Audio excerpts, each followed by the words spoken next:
For those of you who missed this week's episode of the Shadow Spark Chronicles, here's what's happened.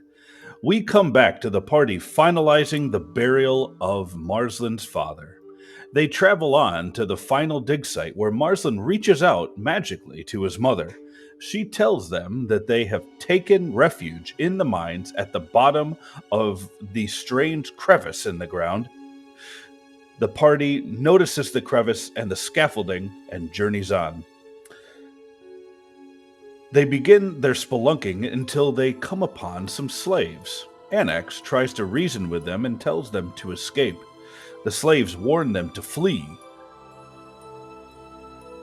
but unexpectedly, the two attack and transform.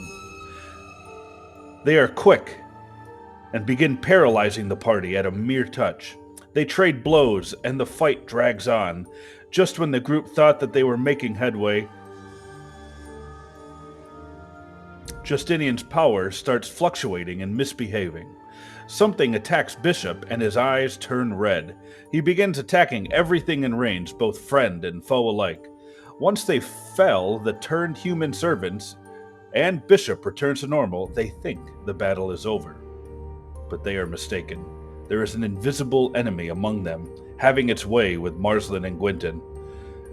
They find the enemy by pure happenstance and take it down. They lick their wounds and move on. Marzlin magically searches for his mother, and eventually they find their way to her. She implores Marzlin to take her to her husband to be buried with him.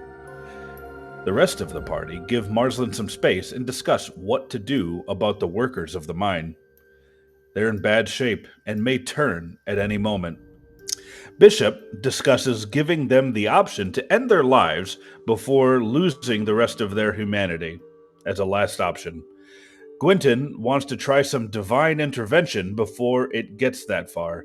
They decide to leave the decision to Marzlin's mother and the workers.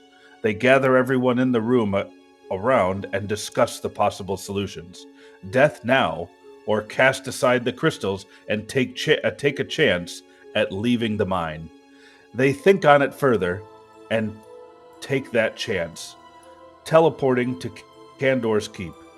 They all unanimously agree. Marzlin reaches out to Pora and lets her know the situation. She agrees to do what she can.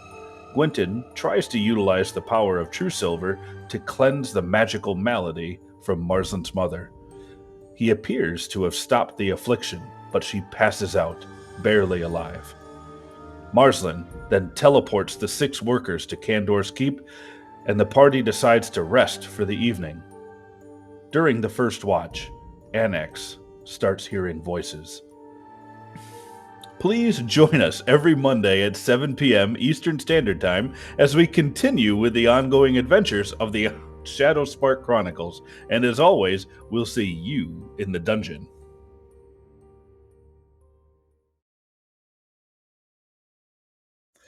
I'm like reading the words and my mouth is saying something else. I'm like, that's not what it says.